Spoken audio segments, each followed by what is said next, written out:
wish I knew. Welcome back to My Husband is My Best Friend.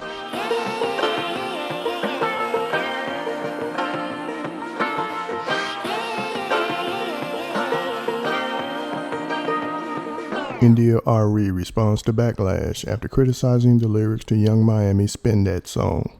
Oh boy. Hello, hello. Hey, hello, hello. That's the Erykah Badu version, by the way. Hello, hello. Hey, hello, hello. Hello, hello. Okay. I have marks for my glasses. My third album, Testimony Volume 1, Life and Relationship, turned 20 years old on Friday the 27th. It snuck up on me. Somebody had to tell me. And so that's why I'm making a video right now instead of writing about this on my Substack, which if you know me, you know I like writing on my Substack. And you don't need to see that bowl back there. Okay.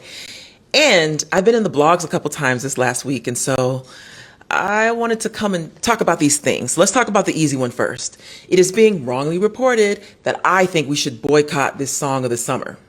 I'm not going to tell you what it is because I refuse to sing that song, but either you know what it is or you don't. And if you don't, you can go find it. It's very easy.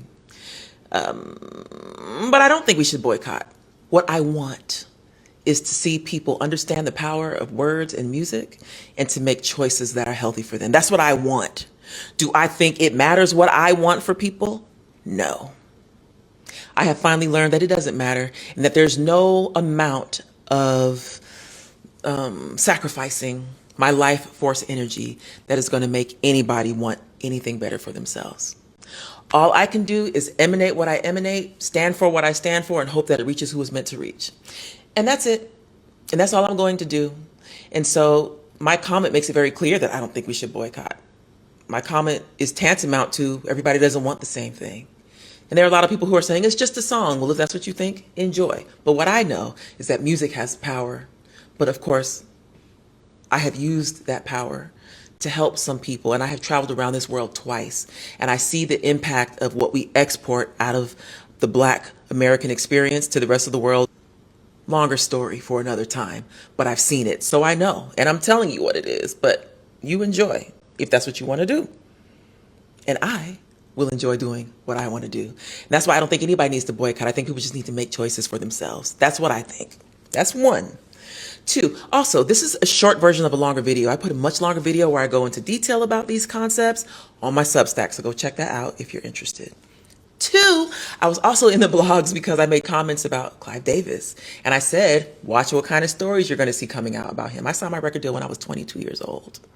And so I learned about human nature through the lens of the music industry. So I got a full hot dose of all of it. And I know what kind of stories are going to go. I don't need to say anything more because you're going to hear the stories. You're already hearing the stories. If you're on social media, you hear some of it's true, some of it's not true, some of it's conspiracy, some of it's, exaggerated, but a lot of it's true. And it's not my place to tell stories of people close to me, but I've heard some stories and I have my own experience. And again, it was wrongly reported that I talked about our working relationship. I did not have a working relationship with him, but I was certainly at the effect of his power. So I go further into that on my Substack if you're interested. And the third thing, when I made the Clive Davis comments, people were saying, well, speak on it, sis. Like, tell us what you think. Like, like they wanted me to, because in my comment, I said, I don't need to go into my story because people have far worse stories than me. I called my experiences with Clive Davis an irritation, and it was an irritation. But I have stories. And that's why I decided to make this video today because, again, I go into the longer version on my Substack, but Testimony Volume 1, Life and Relationship, turned 20 years old on Friday, June 27th, and the record label executive that I did that album under, is the one and only I did with this executive, was honored the other day at the BET Awards. I don't need to say her name. You can go find her name. You know who she is if you watch the BET Awards. And she did things to me that were so hurtful and so offensive. And I go into that in the longer Substack video. But what really happened in that era was coercion. That's how I know what coercion is. I know a version of it because coercion is when somebody puts you, why is my rap doing this? Coercion is when somebody puts you in a situation where you have to decide if you're going to destroy everything, destroy yourself, or do what they're telling you to do. Be sure to like, share, and subscribe. And I signed to Motown under a different record label executive. So when they kicked him out, I had to stay with her. And so all the things that me and this other record label executive had planned, I had to recalibrate. And that she coerced me into things.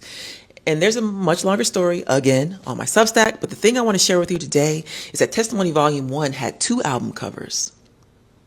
I'm going to put them here on this video. One of them was the one I had for a good 8 months. And to me, that was the cover. We worked so hard on this cover. My graphic designer, Anna Valencia Lee Brooke. Is that your whole name, Anna? I don't know why that just came out like that. But she's really my friend, Anna, who is also my graphic designer. We met through Motown. She worked on that cover so long, and we just both knew that that was it. And then this record label executive basically said, well, you don't have to put your album out because I don't like it. She said I looked too muscular. She even used the words, it looks like Serena, which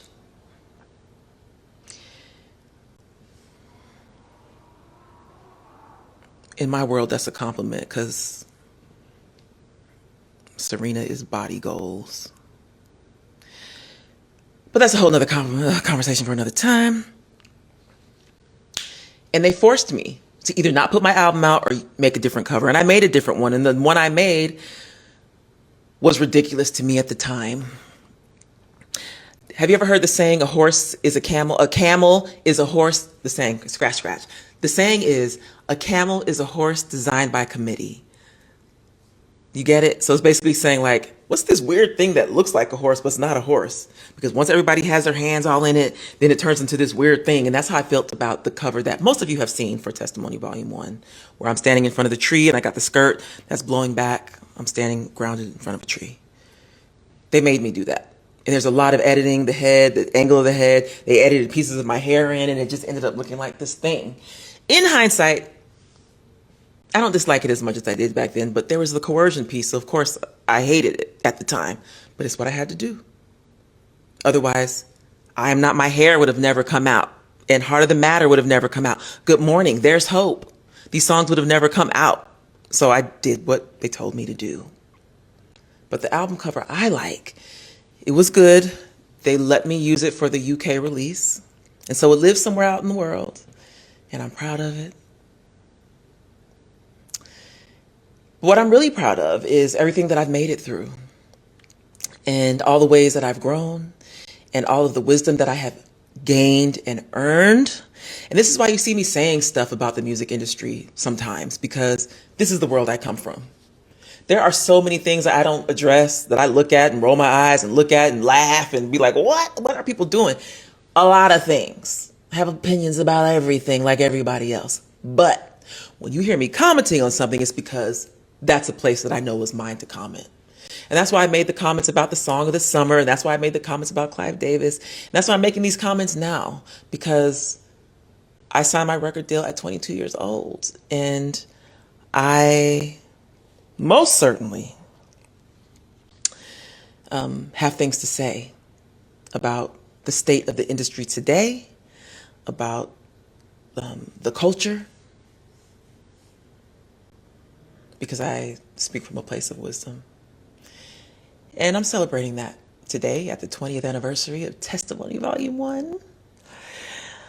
I'm going to end this on, I am not my hair, I am not this skin, I am not your expectation. expectation. No, no, I am not my hair.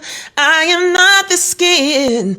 I am the soul that lives within. Let me tell you why I just sang that. Because it is on Testimony Volume 1, Life and Relationship. But there's a much longer story about more of the coercion, which then making me do the song with Akon, which I did not want to do. Them making me do, messing up the song royalties, all kind of stuff. I talk about that on Substack. But the reason why I wanted to end this on that note is because I want to say here what that song is about. Yes, on one level, it is about hair. Yes. But on a deeper level, it's about self-definition and not allowing the world to tell you who you are. Because that's what people do. They look at you and they go, oh, you're that. You don't know who I am. And that's what I am not my hair is saying. I am not your expectations. I am the soul that lives within means I'm a much bigger story than you can ever know. You don't know my story. And that's what the song means. And at this point in my life, at this, 28th year in the music industry, 25 years since my first release, 20 years since my second release. Voyage to India is going to be 25 next year, September 25th. She's a Libra. At this point, I am more self-defined than ever.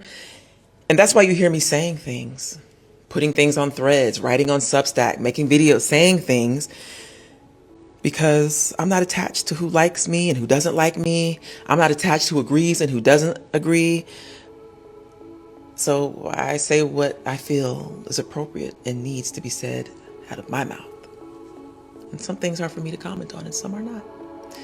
And so I'm not explaining myself here today. I am clearing up some things, but also I'm celebrating something bigger, and that is the soul that lives within.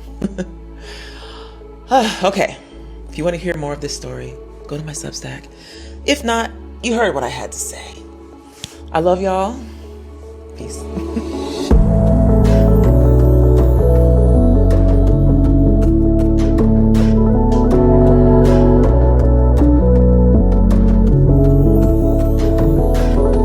Thanks for tuning in to My Husband is My Best Friend.